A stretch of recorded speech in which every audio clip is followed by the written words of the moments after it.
اس کو اس کے ساتھ اللہ کی مدد کیوں نہیں ہے، جبکہ اللہ اس دین سے راضی ہے؟ جی ہاں، وَرَضِيتُ لَكُمُ الْإِسْلَامَ دِينًا، اللہ فرما رہے ہیں کہ میں تمہارے اس دین سے راضی ہوں۔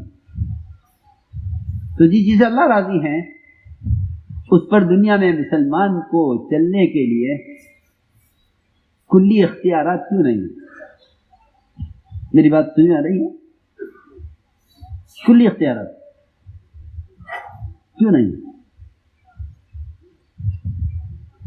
مسلمان کو اپنے دین پر استقامت کیوں نہیں ہے؟ کہیں اس کے دین کو حالات بدل دیتے ہیں، کہیں اس کے دین کو ماحول بدل دیتا ہے، کہیں اس کے دین کو قانون بدل دیتا ہے۔ تو میں ایک عرض کر رہا بہت اہم بات، مسلمان کی وہ قسم جو پورے دین پر چلنا چاہتی ہے لیکن یہ کہتے ہیں کہ بھئی ہم پورے دین پر چلنے سے معذور ہیں، ہم پورے دین پر چلنے سے معذور ہیں کیونکہ یہ حالات ہیں۔ ہماری بات یاد رکھیں، یہ اپنے دین پر چلنے میں اللہ کے یہاں معذور جب سمجھا جائے گا جب یہ اپنے دین کی کامل طور پر اپنی کوشش کے بقدر دعوت دے چکا ہوگا۔ یہ میں سمجھانا چاہتا ہوں۔ اگر یہ اپنے دین کی دعوت پر نہیں ہے تو ان رکاوٹوں میں اللہ کے یہاں معذور نہیں ہے۔ میری بات بہت توجہ چاہیے۔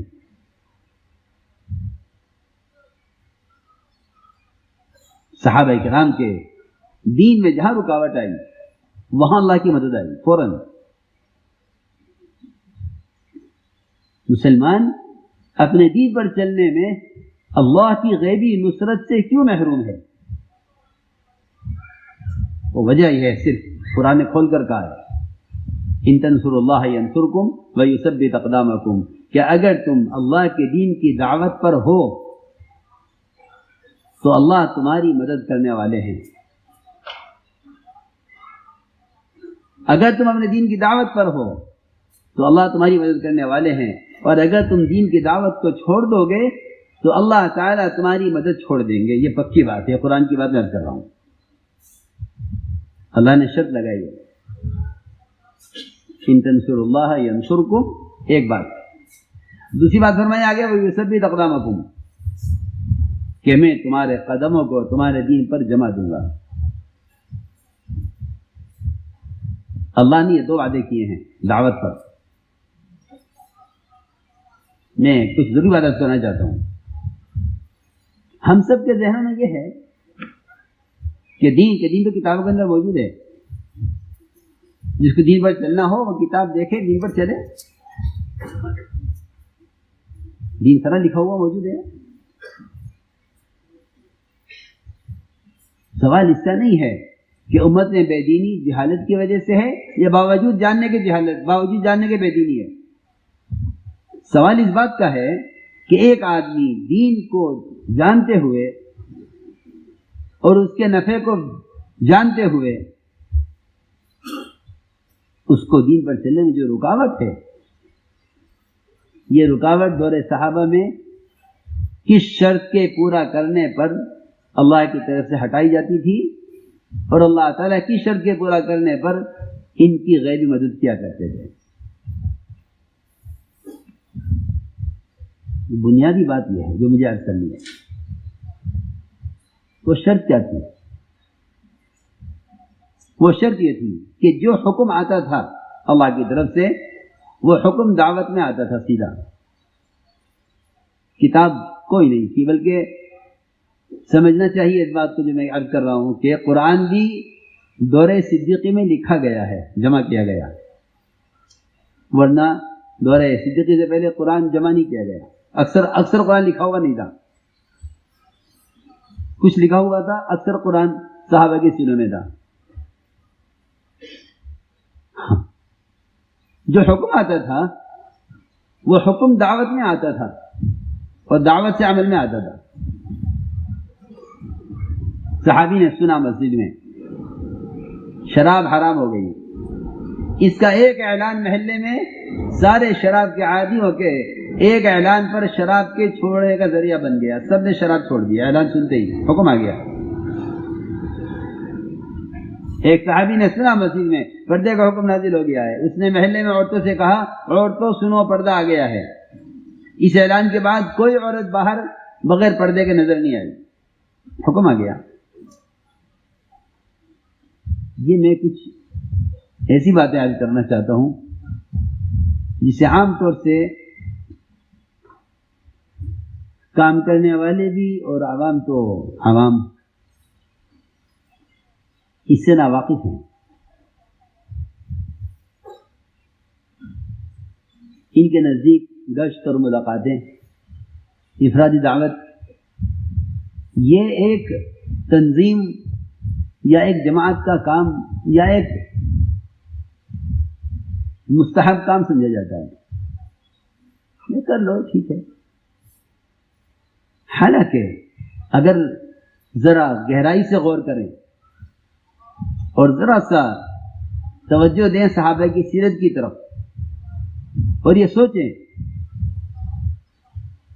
کہ وہ کیا کام ہے جس کام کی وجہ سے ایک فرد پورے ملک کو ہرا دیا کرتا تھا اپنے دین پر قائم رہنے کے لیے، اور اس ایک فرد کو نصرانیت کی طرف لانے کے لیے پوری بادشاہت عاجز ہو جاتی تھی کہ ہم عاجز ہو گئے اس ایک فرد کو اس کے دین سے ہٹانے میں۔ وہ کام کیا تھا؟ امت اس سے غافل ہوئی، امت اس سے غافل ہوئی۔ وہ کیا کام تھا؟ عبداللہ بن حذافہ رضی اللہ تعالیٰ عنہ اپنی جماعت کے ساتھ روم میں کام کر رہے تھے۔ روم کے بادشاہ نے ان کو نصرانیت کی دعوت دی، آپ نصرانی ہو جائیں گے۔ حضرت فرماتے تھے اس زمانے میں جتنا آسان لباس کا بدلنا ہے اتنا ہی آسان دین کا بدلنا ہو گیا، اتنا آسان دین کا بدلنا ہے کہ دین بدلنا کوئی مشکل نہیں ہے۔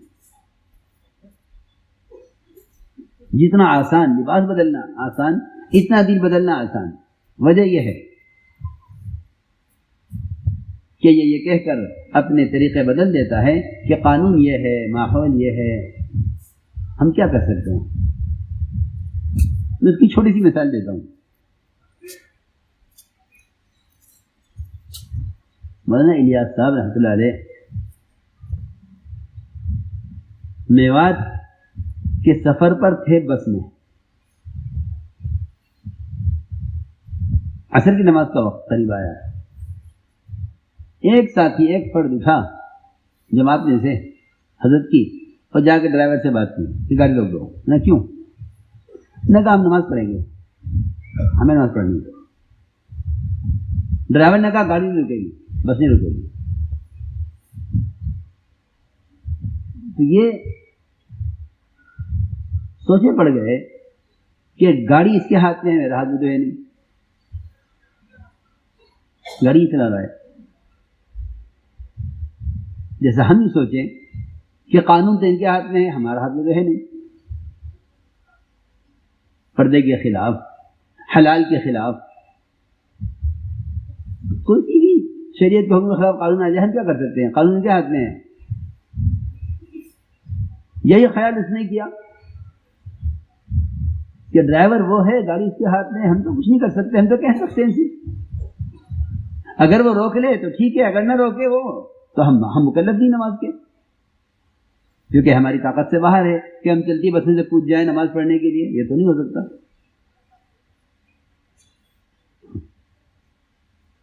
تو وہ آگے خاموش ہو کر اپنی سیٹ پر آ کر بیٹھ گئے۔ حضرت نے پوچھا بھائی عصر کی نماز؟ کہ جی وہ ڈرائیور نے منع کر دیا ہے۔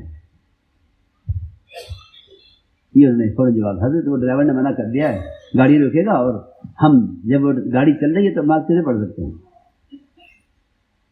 حضرت نے فرمایا کہ تم نے اس بس کو نماز کے لیے رکوانے کے لیے، آیا بس میں جتنے مسلمان تھے ان سب کو نماز کی اہمیت، نماز چھوڑنے پر وعید، نماز پڑھنے پر وعدہ، نماز کی فرضیت، بس کے سارے مسافروں کو اس کی دعوت دے دی تھی ڈرائیور سے بات کرنے سے پہلے